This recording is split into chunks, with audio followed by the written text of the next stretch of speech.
Crime के किस्से में आप सबका स्वागत है। अतीक अहमद वो नाम है जिसने जुर्म की दुनिया में अपना सिक्का आजमाया। अपराध की दुनिया हो या फिर राजनीतिक दुनिया, दोनों ही जगह अतीक अहमद ने अपना खौफ फैलाया हुआ था। एक दौर ऐसा भी चला था जिस समय प्रयागराज ही नहीं पूरे यूपी में अतीक अहमद के डर की गूंज थी। और एक दौर ऐसा भी था जिस समय अतीक जिस भी जमीन, घर, बंगले पर हाथ रखता था तो लोग डर के कारण उसे खाली कर दिया करते थे। आज हम उसी अतीक अहमद की कहानी आपको बताएंगे कि कैसे एक तांगे वाले के बेटे ने दहशत इस तरीके से लोगों के मन में फैलाई थी कि आज उसका ही अंत हो चुका है। कहते हैं कि जुर्म की दुनिया में अगर कोई भी कदम रखता है तो उसका अंत काफी बुरा होता है। आइए जानते हैं इसकी पूरी कहानी को। आदाब, नमस्कार, सत श्री अकाल। क्राइम के किस्से में सुनाई जाने वाली कहानी अगर आप लोगों को पसंद आती है तो चैनल को लाइक करें, सब्सक्राइब करें और बेल आइकन दबाना ना भूलें। आज की जो सच्ची घटना मैं आप लोगों को सुनाने जा रही हूँ, दरअसल सच्ची घटना है इलाहाबाद की, जिसे हम आज प्रयागराज के नाम से जानते हैं। प्रयागराज में एक चकिया मोहल्ला है जिसमें एक तांगे वाला रहता है और तांगे वाले का नाम है फिरोज अहमद। फिरोज अहमद तांगा चलाने के बाद में जो भी छोटी मोटी रकम मिलना करती थी उससे अपने घर का गुजारा किया करता था। और 10 अगस्त 1962 में फिरोज अहमद के घर में एक बेटे ने जन्म लिया और उस बेटे का नाम रखा गया अतीक अहमद। अतीक अहमद जैसे जैसे बड़ा होना शुरू किया वैसे ही फिरोज अहमद को उसकी पढ़ाई की चिंता हुई। पैसे थोड़े कम आते थे जिसके कारण घर के पास में ही एक स्कूल था, उस स्कूल में अतीक अहमद का एडमिशन कराया जाता है 10वीं क्लास में। जब 10वीं क्लास में अतीक अहमद आता है तो पढ़ाई में मन ना लगने के कारण अतीक अहमद फेल हो जाता है। फेल होने के बाद में इलाके में कुछ बदमाश हुआ करते थे, उनके साथ में अतीक अहमद काम करना शुरू करता है। लूट करना, रंगदारी वसूलना, अपहरण करना, ऐसी वारदातों को अंजाम देना अतीक अहमद शुरू कर चुका था। लेकिन इन सब से कुछ पैसे उसे कम लगा करते थे और अतीक अहमद चाहता था कि वो जल्द से जल्द अमीर बने। और अमीर बनने के सपने उसके सच भी हुए। उसने 1989 में राजनीति में कदम रखा और विधायक बना। एक बार नहीं, कम से कम 5 बार वो विधायक बना, जिसके बाद उसने अपने भाई अरशद को भी विधायकी में लाने की सोची।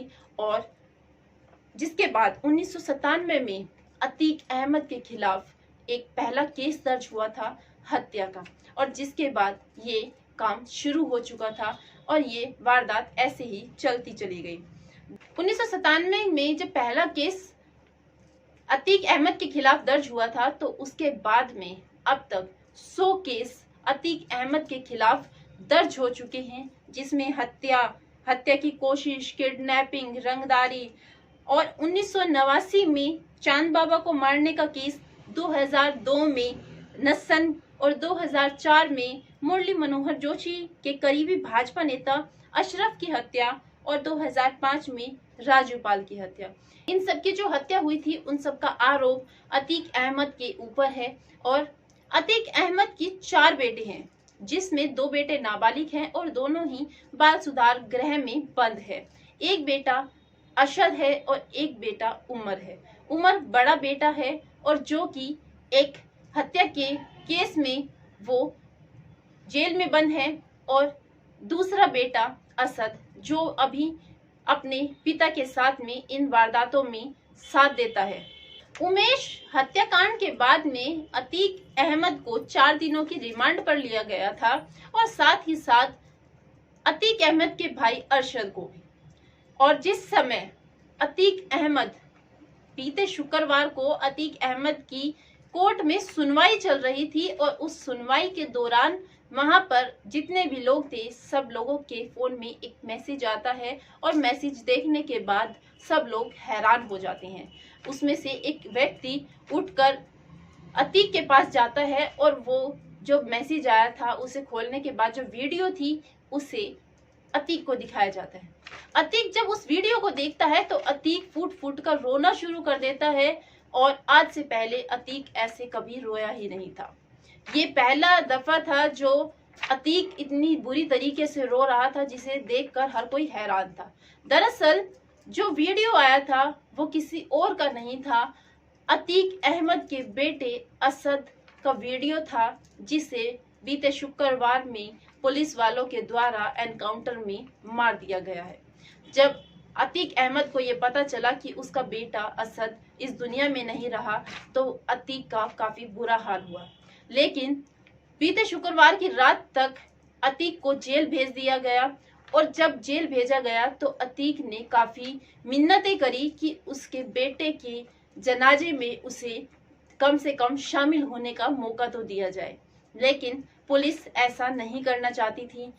लेकिन किसी को इतना अंदाजा नहीं था कि असद के मरने के बाद, अतीक के बेटे के मरने के बाद 24 घंटे के अंदर अंदर अतीक अहमद को भी इस दुनिया से जाना होगा।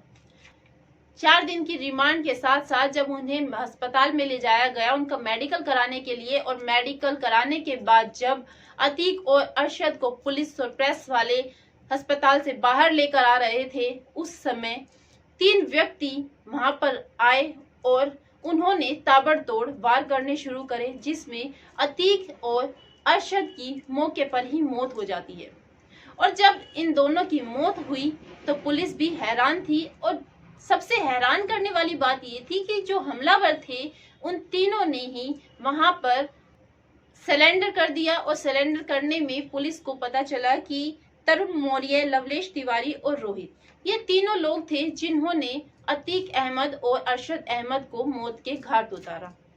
किसी ने नहीं सोचा था कि 24 घंटे के अंदर अंदर बाप, बेटे और चाचा की लाशें एक साथ दफन होगी। 24 घंटे पहले अतीक के बेटे असद को जहां पर दफनाया गया था वहीं पर 2 कब्र और खोदी गई है, और पोस्टमार्टम होने के बाद में अतीक अहमद और अरशद अहमद को भी वहीं पर दफनाया जाएगा।